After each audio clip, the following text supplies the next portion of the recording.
En esta ocasión nosotros vamos a comentar algunos puntos muy importantes de este librito de Hans Urs von Balthasar que se llama Católico, Aspectos del Misterio. Es una lástima que sea un librito ya prácticamente escaso, no conseguible, incluso en la editorial lo han descatalogado, pero a mí sí me interesa mucho el hecho de que podamos nuevamente entender y recuperar la vivencia de lo católico. Entendamos, digamos, de fondo qué es precisamente lo católico. ¿Por qué? Porque lo que nos vamos a concentrar, como dice Balthasar, es solo aquellos aspectos que distinguen el misterio de la Iglesia católica, en este caso romana, del resto de las confesiones cristianas. O sea, nos vamos a concentrar, nos vamos a centrar de lleno en la cuestión de lo católico. Tómenlo como a manera de catequesis, va a ser como una especie de catequesis general para comprender lo católico. Entonces, lo primero, lo que debemos de entender es que católico, cuando nosotros hablamos de católico, estamos haciendo referencia a una cualidad, no a una cantidad. Lo católico, en cuanto tal, es una cualidad. ¿Qué cualidad? Digamos, ¿qué es lo que define a esta cualidad de católico? Por un lado, la totalidad y por otro lado, la universalidad. Este es, digamos, el primer rasgo central justamente de lo católico. Ahora, para que nosotros realmente podamos entender y asumir esta cualidad, es decir, la católica, ¿no?, en términos amplios, tenemos que comprender que a su vez a esto le corresponde una actitud espiritual en el hombre.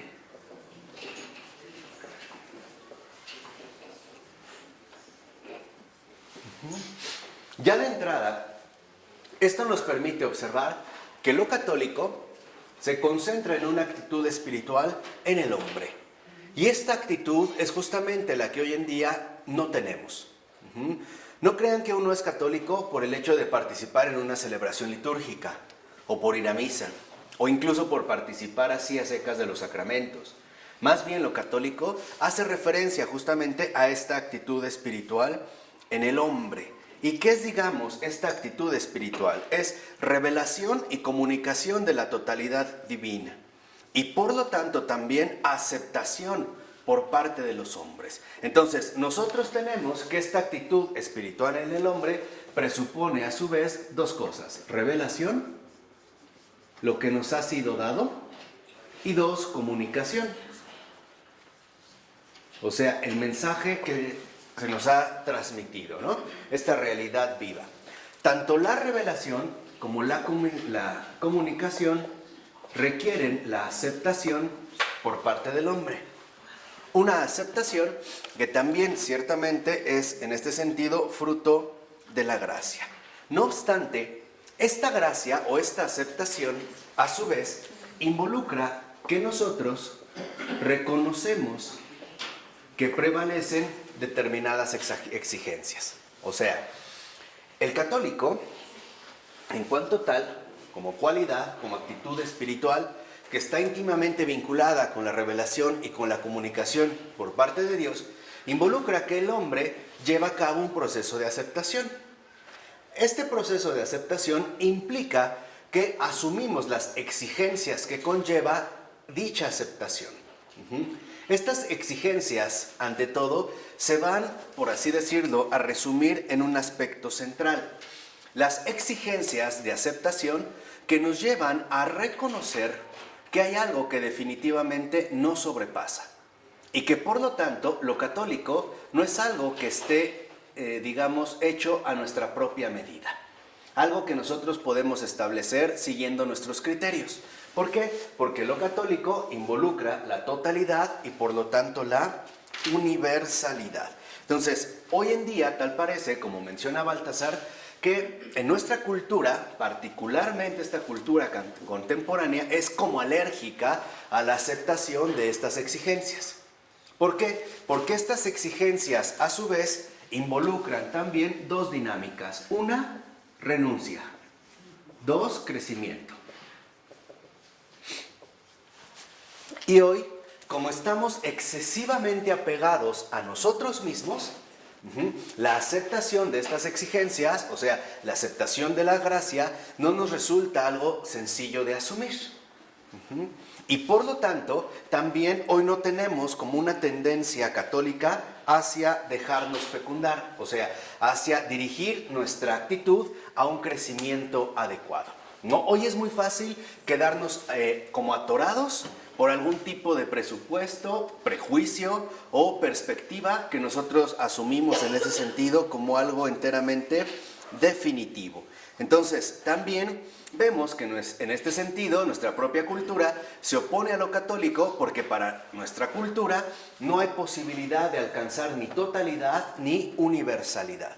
¿Por qué? Porque vivimos en un mundo tremendamente relativizado, ¿no? El relativismo también hoy en día ejerce una enorme fuerza en cada uno de nosotros. Entonces, hoy en día a lo católico no es para nada raro que se le tache o de arrogante por decir que posee la verdad, o bien, en este sentido, no solo de arrogante, sino también de intolerante. Por ejemplo, que no acepte que hay otras formas, otros medios, ¿no?, de poder alcanzar tanto la relación con Dios como, sobre todo, la relación con la verdad. ¿De acuerdo? Entonces, lo que nos recuerda Baltasar es que no podemos olvidar que la católica, en esta realidad viva, ¿no?, que llamaremos en ese sentido católica, pareciera que conllevaba una imagen ascendente. O sea, había en último término la noción clara de un crecimiento. Y para crecer tengo que renunciar a mi postura inicial. Veámoslo, por ejemplo, en el caso de nuestro propio desarrollo humano. Para que yo pueda crecer, por ejemplo, para que pueda pasar de niño a adolescente, tengo que renunciar a esta niñez. Si no, no crezco. O sea, tengo que llevar a cabo lo que habíamos mencionado, ¿no? La vinculación profunda entre renuncia y crecimiento. Entonces, vemos que en este sentido ascendente algo ha cambiado. ¿Y qué es lo que ha cambiado? Que nuestra imagen actual del mundo está impregnada o está basada en una forma de pensar básicamente científica, que en lugar de hacernos ascender, coloca todo en un plano enteramente universal y no cualitativo, sino cuantitativo.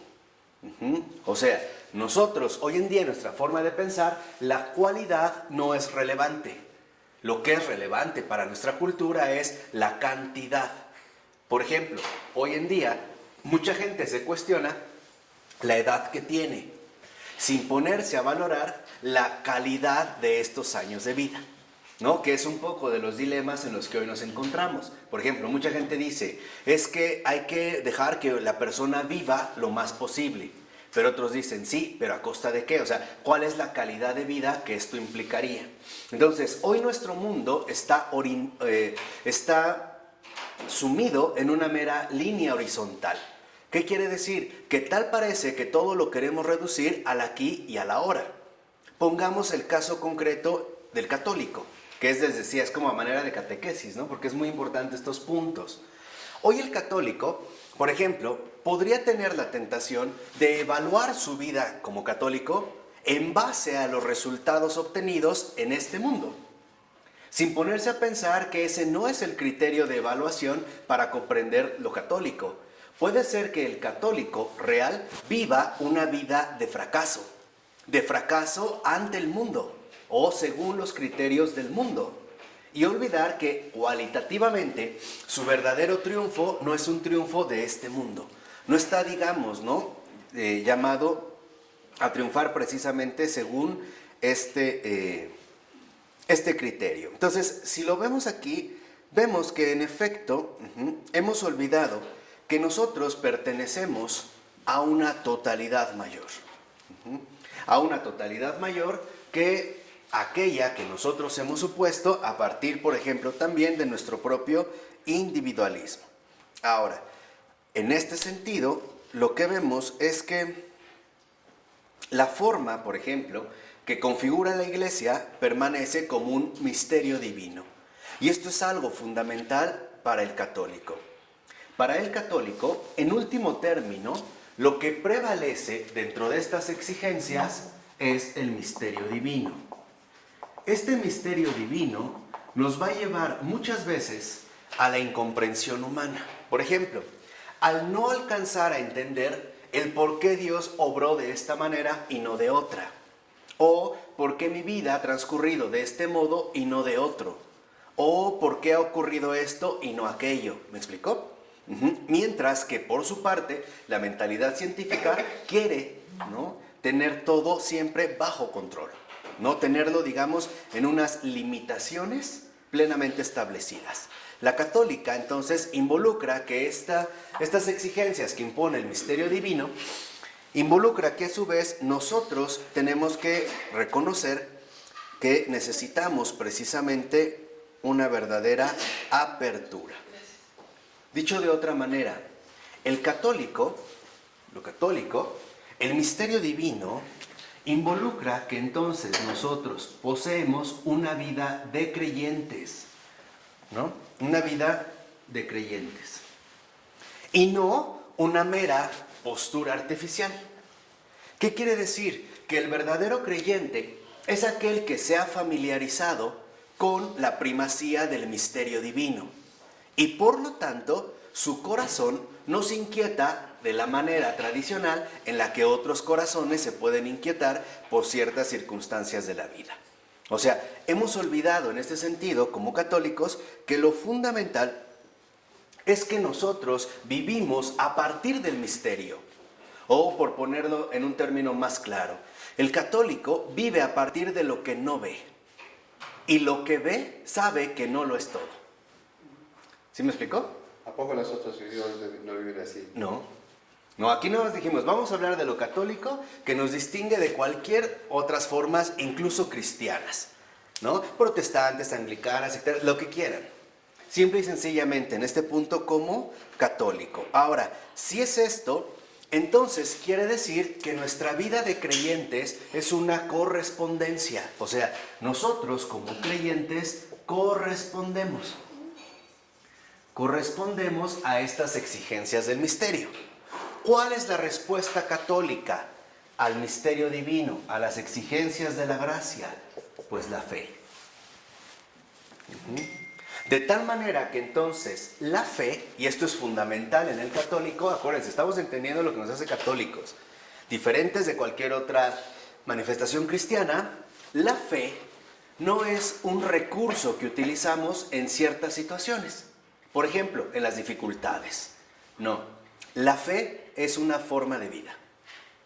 Es una forma de vida a partir de la cual organizamos toda nuestra existencia. La fe no es el recurso como si sacáramos una sombrilla, ¿no?, cuando se viene la tormenta. Por ejemplo, en las dificultades, no, entonces tengo fe y saco mi sombrillita y después la guardo. No, la fe simple y sencillamente es una forma de vida. ¿Por qué? Porque lo que nosotros vamos a hacer precisamente a través de esta fe es corresponder, la manera en la que nosotros correspondemos es a través precisamente del testimonio. Ese es el testimonio que damos. La fe, como forma de vida, es justamente nuestro testimonio. De tal manera que entonces el testimonio que nosotros poseemos como católicos es nuestra vida creyente. No es que aguantamos como estoicos, como paganos, las adversidades así como sin inmutarnos. No es esto.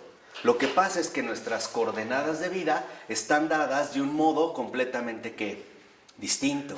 Y se los dije hace rato. Porque la prioridad para el católico no es lo que ve, sino lo que no ve. Entonces, esto ya nos coloca, ¿no?, en un ámbito completamente distinto. Ahora, bonito. Claro, esto es lo que hay que recordar, por eso les decía que es muy importante, es una lástima, y ojalá esta editorial Encuentro lo reedite, o alguien más lo reedite, o hay que fundar una editorial, de verdad, te he dicho, señores. Hay textos que hay que recuperar, porque ya no se consigue ni siquiera en la editorial, ya está descatalogado. Y es una pena. Se puede conseguir en España. ¿Ya lo viste? ¿Ah, sí? Ah, qué bien. Fíjense, yo lo hablé ni en la editorial. Entonces, ver de aquí que entonces, ¿qué significa que nosotros correspondemos a través de la fe como forma de vida en un testimonio? Que así es como nosotros vamos a expresar nuestra auténtica catolicidad. Dicho de otra manera, la catolicidad en este sentido, ¿no?, tiene que ver con aquello que nos sobrepasa, que es precisamente el misterio de Cristo. Ahora, ¿esto qué significa? Que nosotros vivimos a partir de lo que no vemos y por lo tanto también a partir de aquello que nos sobrepasa. Entonces, el católico no es el que lo entiende todo, es el que no se inquieta ante aquello que no puede captar. Ahora entendemos las palabras de Jesús: bienaventurados aquellos que no se escandalicen de mí. Porque cuando nosotros nos escandalizamos de Él, en realidad de lo que nos escandalizamos es de nuestra poca comprensión con respecto a esta totalidad. Por ejemplo, el cura de Ars, que es católico, decía: hay cosas que solo entenderemos el día del juicio final. Aquí no podremos, solo hasta ese momento. Es que era el cielo. No. ¿Por qué? Porque nosotros de ninguna manera podremos agotar este misterio vivo, o sea, a Dios mismo. Habrá algo que desborde. Por eso, finalmente, ¿no?, en esta relación viva que nosotros mantenemos justamente como la fe, lo que vemos es qué es lo que nosotros estamos transmitiendo.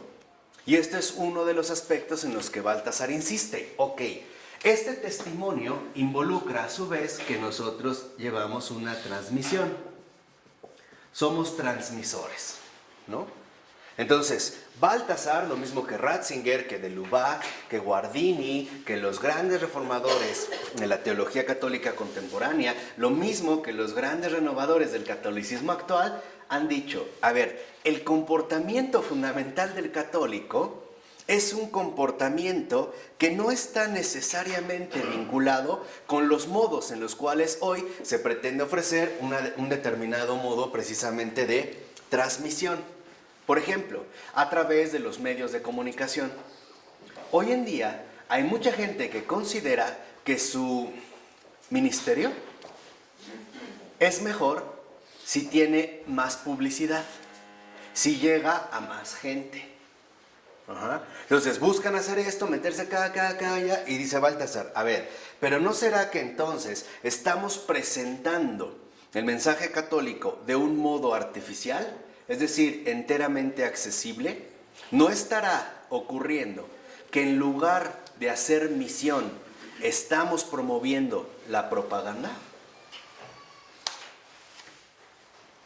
Voy a poner el ejemplo más claro de lo que se trata. Cuando Benedicto XVI estaba en la sede de Pedro, como tal, en eso se le acercaron un grupo de obispos y le dijeron: es que las iglesias se están vaciando, tenemos que hacer algo al respecto. Y él dijo: no tenemos que hacer nada, porque no es la cantidad la que nos va a definir, es la católica, o sea, la verdadera cualidad de la vida creyente. Es eso realmente lo que a nosotros nos define. Y por lo tanto, nosotros no podemos seguir el mismo camino que se emplea, por ejemplo, para hacer publicidad acerca de una determinada empresa. Dicho de otra manera, una empresa requiere estrategias de publicidad. Esto es indudable, esto es fundamental. Pero la vida creyente no necesita publicidad, necesita autenticidad. ¿Dónde se va a ver la autenticidad de la vida creyente, o sea, de la vida católica? ¿En sus obras de piedad? No, en su misión. Entonces, ¿cómo nosotros vamos a transmitir nuestra realidad católica? A través de la misión. No a través de la propaganda o de la mera promoción.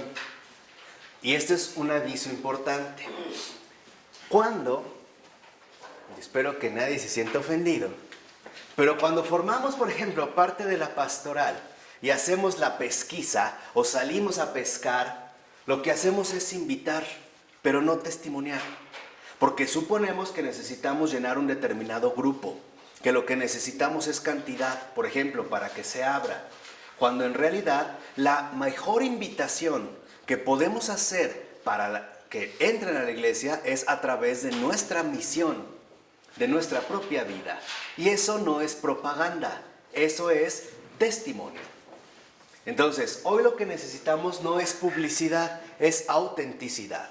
Hoy lo que necesitamos no es propaganda, es misión. Y no se puede tener misión si no se han aceptado las exigencias concretas que el misterio divino va a asignar. Ejemplo radical: deja todo lo que tienes, ve y véndelo, dalo entre los pobres y después ven y sígueme. Este sígueme es como el resumen básico de las exigencias del misterio divino. Sígueme.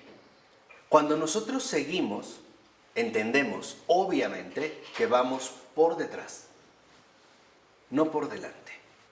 Y ese, a mi entender, es el error grave por el cual hoy no se cumplen muchas misiones. Porque queremos ir por delante de Cristo. Y no entendemos que somos nosotros los que vamos atrás. Es decir, nosotros recibimos indicaciones, no imponemos indicaciones. Nosotros, como católicos, tratamos de vivir lo que Dios quiere, no lo que nosotros queremos. O, en este sentido, lo que nosotros pensamos, o sugerimos, o en este sentido también proponemos. Por eso dice Baltasar, de ahí que no sea casual que entonces la católica haya asumido un papel secundario. ¿Por qué? Porque entonces, si empieza a asumir la misma estrategia de los demás, se convierte en una iglesia o comunidad como las demás. ¿Me explico? Ejemplo, testigos de Jehová van y ¿qué? Tocan. Entonces, se hacen comunidades católicas que dicen, no, es que nosotros también debemos de salir a tocar, invitar y llevar y traer. O sea, estamos desviándonos finalmente de lo esencial. Porque entonces, vuelvo a insistir, no estamos dando testimonio, estamos haciendo propaganda. Y esto nos hace olvidar que la iglesia no es una empresa, es un cuerpo. Y como cuerpo es un cuerpo vivo. Ahora, viene la pregunta central. ¿Cuántos de los que estamos aquí sabe con lucidez cuál es la misión que el Señor le ha encomendado? ¿Al 100%? O sea, por lo menos sabe de qué se trata. ¿Cómo? ¿Cómo? No sé, pero sí sé. Me ha dado luces, me ha dado este punto, me ha llevado aquí, aquí. O sea, tener clara la misión. ¿Cómo se va a realizar? No sé. ¿Qué me va a pedir? No lo sé. Pero sí sé por dónde me ha enviado. Porque yo voy atrás, ¿no? Él como que va dirigiendo. Entonces, yo voy como avanzando precisamente en este seguimiento. Entonces, ¿qué es, digamos, lo que nosotros también en ese sentido hemos hecho? Dice Baltasar, que tal parece que cuando nosotros no asumimos la misión, somos como huesos sin carne. Tal cual, somos como un esqueleto sin carne. No hay, digamos, se ha perdido como este hueso sin carne, queda el puro esqueleto y por lo tanto queda la pura institución. Dice, bueno, entonces, ¿cómo podremos nosotros decir que realmente damos testimonio de una totalidad y universalidad que nos rebasa si nosotros mismos no estamos encarnando estas propias exigencias, ¿no? ¿Vamos? Sí. En un segundo momento, lo que vemos es que lo que más perturba la misión es el miedo. El enemigo número uno de la misión es el miedo. El miedo a qué va a suceder, qué va a pasar, la cosa no está saliendo bien, y si no es así, y si tal cosa, y si Dios me va a reclamar. O sea, no. El paso es firme. Y hay que recordar algo, como lo dijo el beato Antonio Rosmini. Si Dios quiere algo de mí, me lo hará saber claramente. Por eso yo te pregunto si al 100% estás preguntando. Cuando dijiste sí, levanté la mano. Sí, o sea, bueno, uno va a firme. Claro. Si Dios quiere algo de mí, me lo hará saber claramente. Mientras, en este sentido, no tengo por qué titubear. Necesito, digamos, mantenerme justamente en este camino. Entonces, lo que vemos es que para Baltasar queda claro que si la iglesia se ha dividido, lo que nos ha dividido es la ausencia de misión.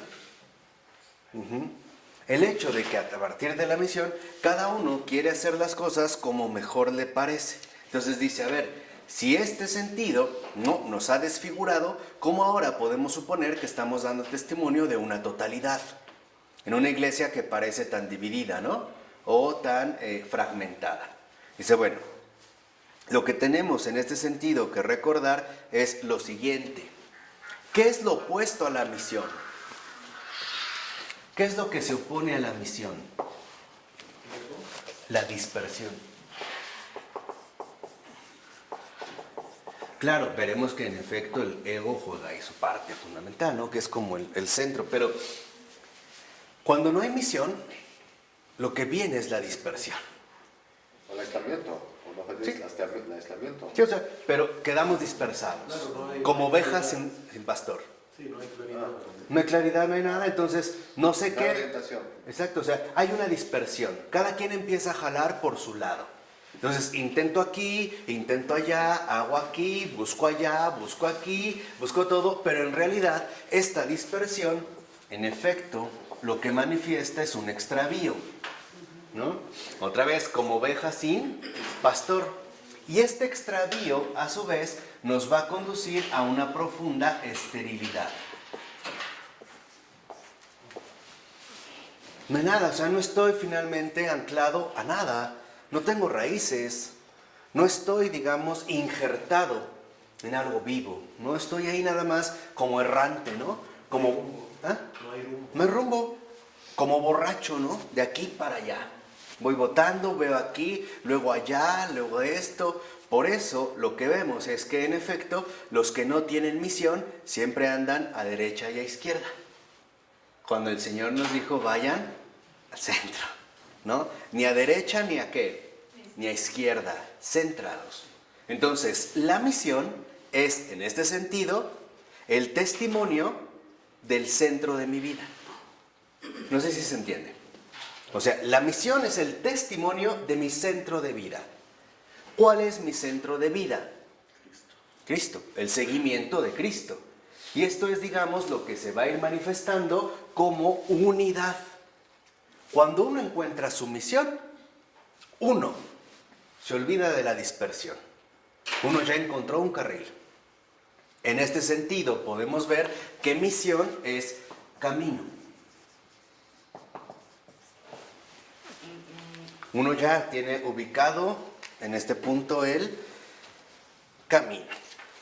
Ahora, por ejemplo, vemos que hoy se promueven en ese sentido de manera brutal la dispersión, ¿no? La dispersión. El no comprometerte a nada. El estar, ¿no? En un lugar a otro, de un medio a otro, de manera pues brutal. Dice Baltasar, el miedo estrangula sin piedad las gargantas de los hombres, llena las consultas a los psiquiatras, habita en los manicomios, aumenta el número de suicidios, coloca bombas explosivas, ocasiona las guerras frías, también las guerras calientes. Se intenta extirparlo de las almas como si fuera cizaña, suscitando un optimismo narcotizante, una filosofía de la esperanza forzada, permitiendo todo tipo de estimulantes, domesticando bien el espíritu nómada mediante la industria turística, invitando a todas las formas de alienación, o sea, de dispersión. Hoy en día, este miedo viene de que de esta dispersión, del extravío unido a la esterilidad, también se promueve de manera radical la distracción. Tal parece que ya no se vive el oren y velen, estén alerta. No, sino que más bien, ¿no? Mientras mayor sean las distracciones en las que estemos nosotros ocupados, es mucho mejor.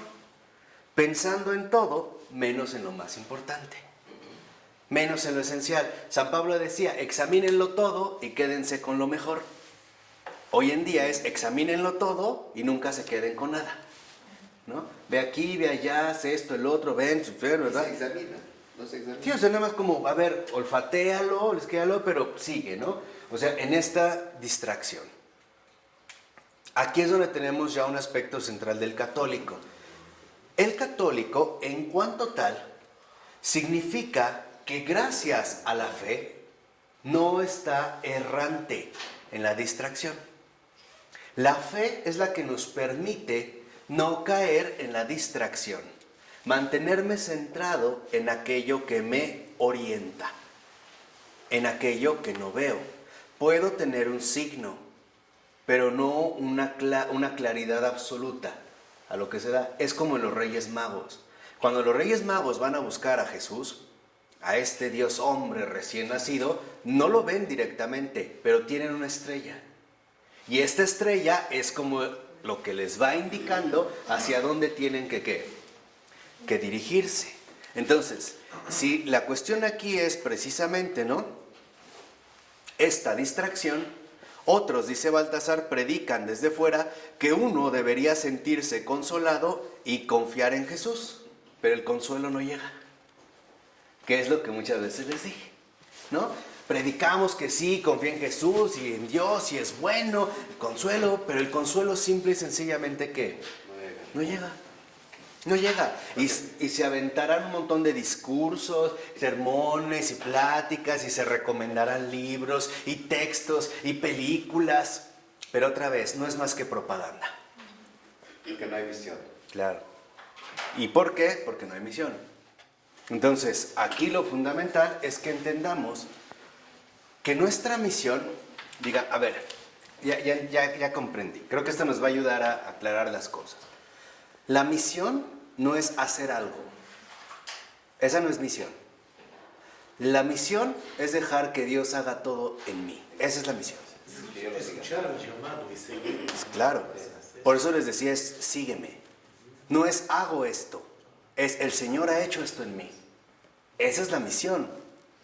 Sí, ¿cómo saber hacer algo si es el llamado? ¿Sí? Claro. Pero yo tengo el carisma para ello.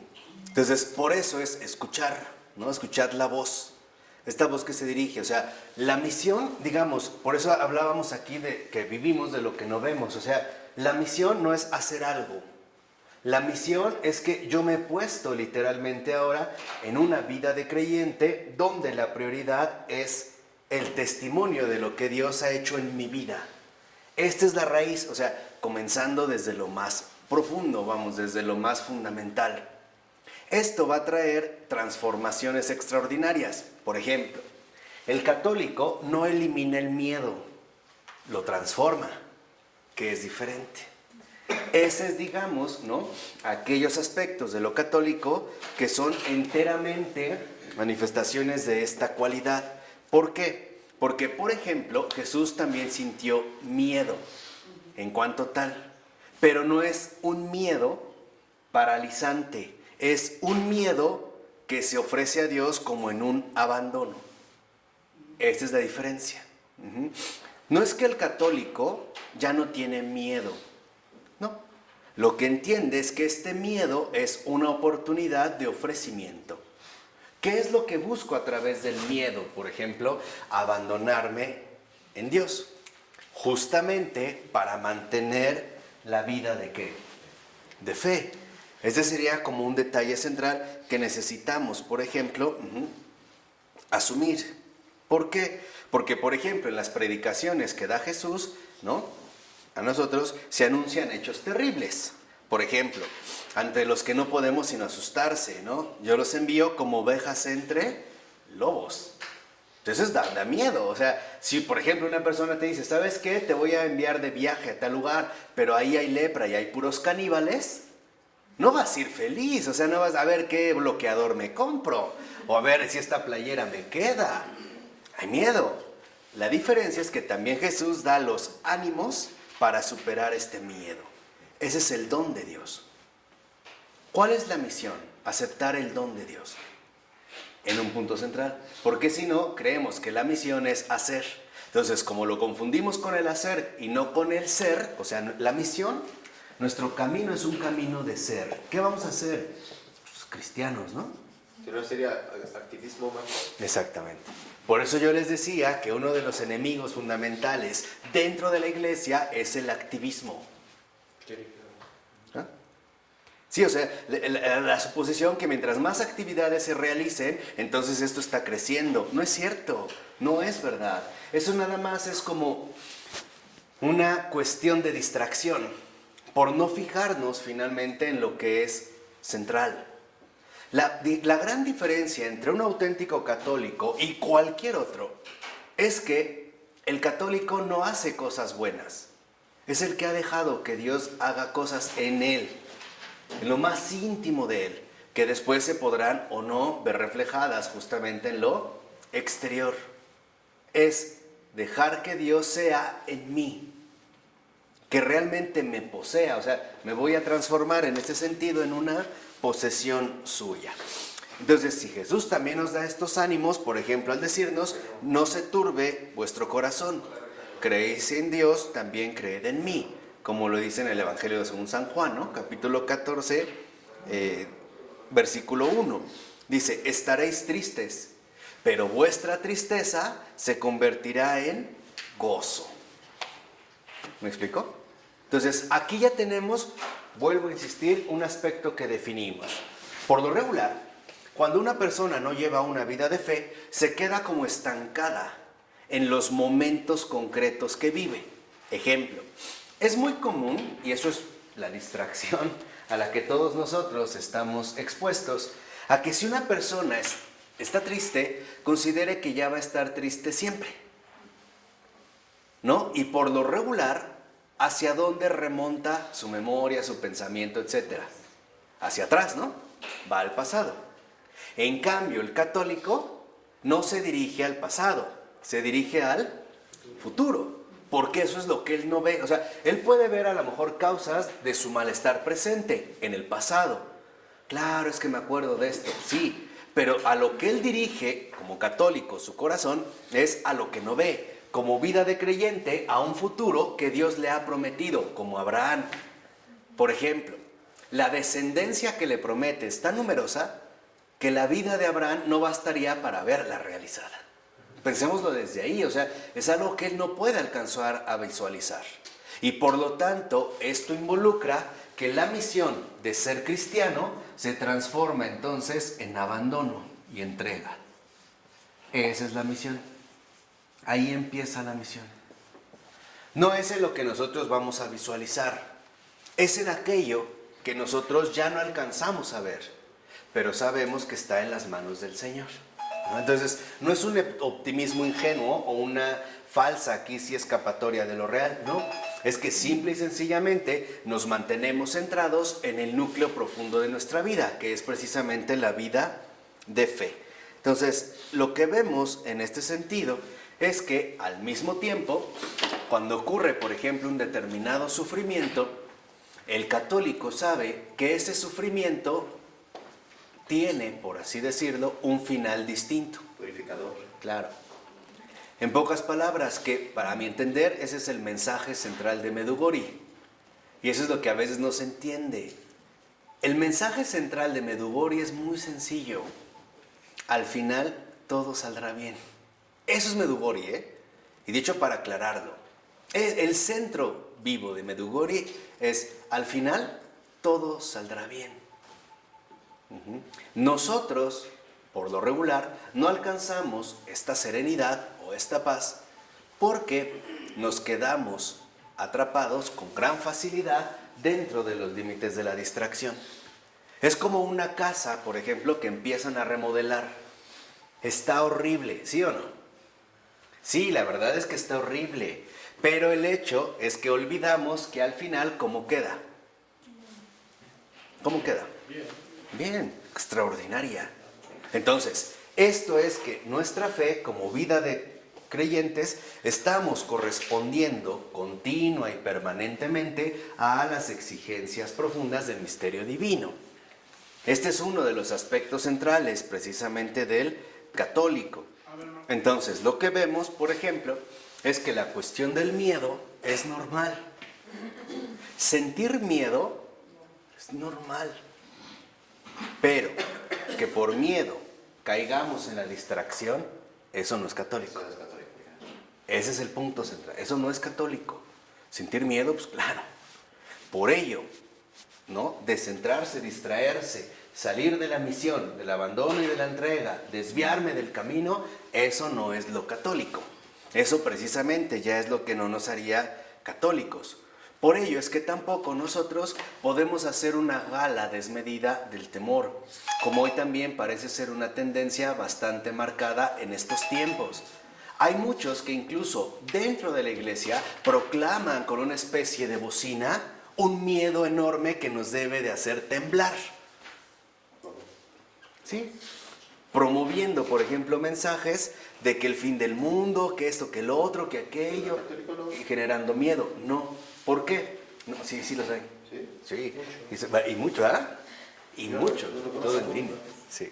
Entonces, que lo que empiezan a generar precisamente es un temor. ¿Por qué? Porque como dice finalmente Baltasar, hoy en día hay muchos teólogos y vedettes católicos de televisión que no son creíbles. ¿Por qué? ¿Por qué no son creíbles? Porque son horribles simplificadores. Y eso también es lo que nos lleva al segundo paso de la distracción, la simplificación. ¿Qué es lo que dijimos? Proclamamos el consuelo, pero el consuelo no llega.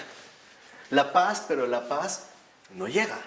Porque esta simplificación implica que a su vez nosotros estamos perdiendo de vista la universalidad, la totalidad sumamente complejas en las cuales vivimos.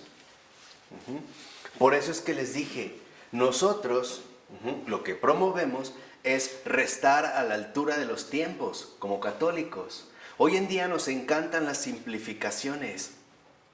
Veamos lo muy sencillo, la manera en la cual vivimos de manera ordinaria.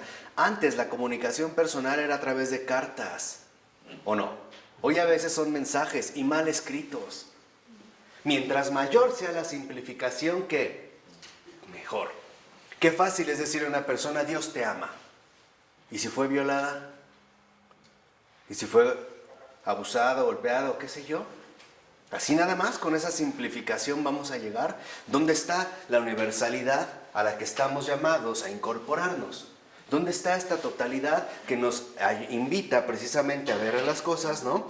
Desde muchas perspectivas. Entonces, lo que tenemos finalmente que reconocer es que este es el miedo fundamental de la iglesia a dejarse desnudar. Por lo tanto, nosotros no podemos buscar evadir este miedo. ¿Sí me explicó? ¿Qué quiere decir? Porque muchas veces al intentar evadir este miedo, vamos creando una especie como de barreras de seguridad en la cual movernos más tranquilamente. Y esto se opone a lo que sería la auténtica vida ¿qué? De fe. Abraham, cuando sale, no tiene ninguna garantía de a dónde va, ¿o sí? No. Anda, exactamente. Haré de ti. Nada más, ¿no? O sea, puras promesas. Qué raro, o sea, la verdad es... Deja, anda, haré de ti. Sí, no o sea, ve nada. no hay nada, o sea... 80 años tenías. Claro, ¿no? Sí, no hay algo claro decir a dónde va. Con María tampoco. La explicación que le da el ángel es bien rara, ¿no? El Altísimo te cubrirá con tu sombra, eso... No creo que a María le quedó todo clarísimo, ¿eh? Ah, sí, ya entendí. No, guardaba todas esas cosas en su corazón. ¿Por qué? Porque María es la más fiel custodia del misterio divino. María no atenta contra el misterio, María acoge el misterio. Eso es lo que está llamado a ser todo ¿qué? Católico, en esta línea fundamental. Entonces, no evadir jamás el miedo. ¿Qué dijiste que María del misterio divino? ¿Cómo lo dijiste? Está precioso esto. ¿De la más fiel? La más fiel custodia del misterio divino, es esta custodia, ¿no? Ella lo acoge por completo. Por eso, lo que debemos reconocer es que nadie puede medir por sí mismo lo católico. Porque no es de este mundo. Nadie. Ningún teólogo lo piensa solo y ningún creyente penetra su centro, ora, sufre y vive en solitario.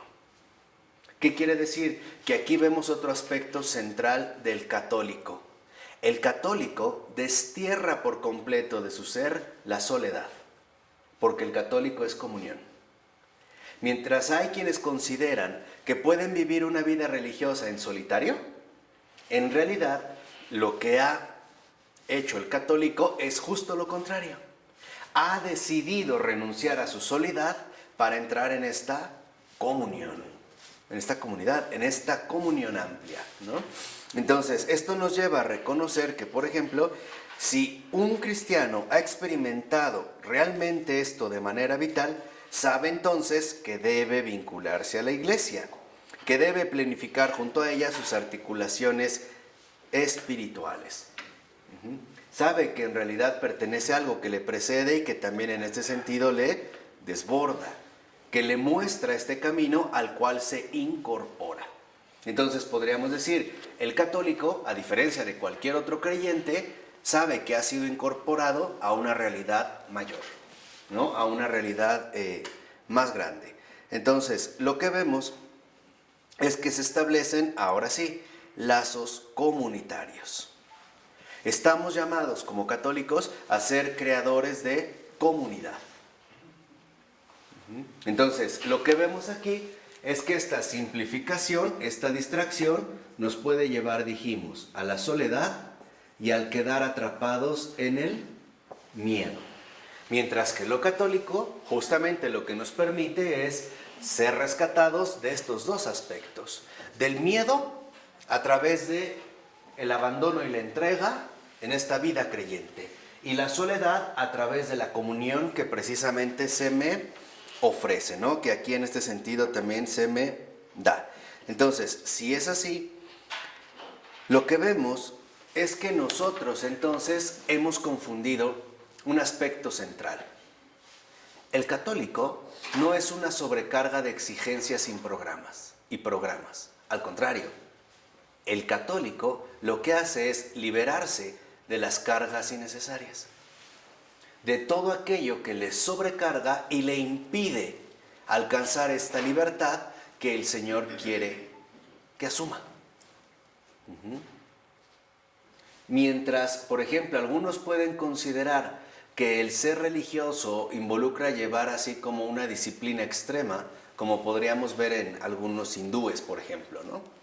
Que ocupan ciertas posturas corporales, exigencias ascéticas de martirizar el cuerpo, no comer, etc. En realidad, aquí lo que vemos es que el católico se deshace de todos sus programas establecidos de creencia. Esta es la gran diferencia entre el católico. O sea, mientras una persona que no es católica puede estar dispuesta a hacer muchas cosas, el verdadero católico se deja desarmar de estos propios programas que él ha asumido, o sea, de su propia, en ese sentido, podríamos decir, disciplina. ¿Qué significa esto? Que en último término, la dispersión, y este es el resultado fundamental, nos lleva al cansancio, al agotamiento. ¿Cuánta gente no se siente muy desilusionada, por ejemplo, porque quiso hacer, no sé, vamos a exponer, un centro de oración mariano? Entonces invitó a sus vecinitas, a sus amigos para rezar todos los jueves el rosario. 2 jueves fueron, después ya nadie fue. Y se siente profundamente desilusionada, triste. Es que no les interesa, es que no son comprometidos, es que no se aplican. No es eso. Lo que pasa es que en realidad se ha tomado una iniciativa precipitada que lo único a lo que conduce es a un cansancio. Es como estar yendo de un lado a otro, ¿no? Como estar caminando de aquí para allá, de aquí para allá. Llega un momento en el que nos vamos a sentir terriblemente agotados. Entonces, aquí es donde entra un aspecto central. Este misterio divino, la vida de creyentes, involucra a su vez descanso. Ese es el católico. El descanso en todos los ámbitos fundamentales, especialmente en sus niveles más profundos de vida. Por ejemplo, el descanso de no agobiarse con preocupaciones inútiles, porque esto lo lleva a distraerse y eso es lo que agobia, eso es, por ejemplo, lo que cansa. Mantener siempre la orientación adecuada, precisamente en su fe, que se manifestará en su forma de vida. Y que por lo tanto es desde ahí donde adquirirá este testimonio. Entonces, cuidado, porque cuando nos sentimos agobiados en algo en particular, emocionalmente, psicológicamente, personalmente en general, quiere decir que algo ahí no está ordenado. Quiere decir que algo ahí no es precisamente la respuesta que se está esperando de mí. Porque a veces solemos, al intuir o al tener esta intuición de que el Señor me pide algo, quiero hacerlo como más todavía. Y entonces viene este agobio. No, lo que voy a ir encontrando más bien es justo lo contrario, descanso, ¿no? En una auténtica vida de fe, precisamente a partir de este misterio. Es un descanso, no es un descanso de la misión, es un descanso interior. Interior, sí, claro. Sí. O sea, este descanso que significa que en efecto no estoy agobiado por cosas innecesarias. Libre. Exacto. Porque lo que el Señor primero quiere en mí es que experimente el don de su liberación, de su libertad, que obviamente se trata de una libertad interior. Puede ser que resintamos a veces el cansancio físico debido a las circunstancias de la vida, pero no es lo mismo que el cansancio interior. Por ejemplo, cuando siento ya sequedad ante algo que yo podía hacer a lo mejor con mucho gusto, como ir a misa o a la pastoral o leer o hacer una lectura o qué sé yo. Me mantendría en este descanso precisamente interior. Entonces, lo que también aquí vamos a recomendar es que lo que nosotros buscamos en este sentido no es éxito. Lo que buscamos es participación. Participación, literalmente, ¿no? En esta configuración que a cada uno de nosotros nos supera o también nos lleva mucha ventaja por delante. Entonces, lo que primero nosotros debemos de reconocer es si nuestra vida, al menos hasta este momento, está o no realmente dirigida por la exigencia católica. O más bien, pudiera ser que de cierta manera y en algún momento nos hemos desviado de esta orientación fundamental. Pudiera ser, y no sería nada raro, porque también nuestra cultura lo fomenta, que nosotros vivamos también una especie de dispersión interior, que no nos permite experimentar el yugo suave y ligero de Jesús, como Él lo dijo. Vengan a mí todos los que están cansados y agobiados por la carga, porque yo les daré alivio. Mi yugo es suave, mi carga es ¿qué? Ligera. Ahí está entonces las dos últimas características que hoy vamos a mencionar de la vida del creyente: descanso, ligereza y alivio.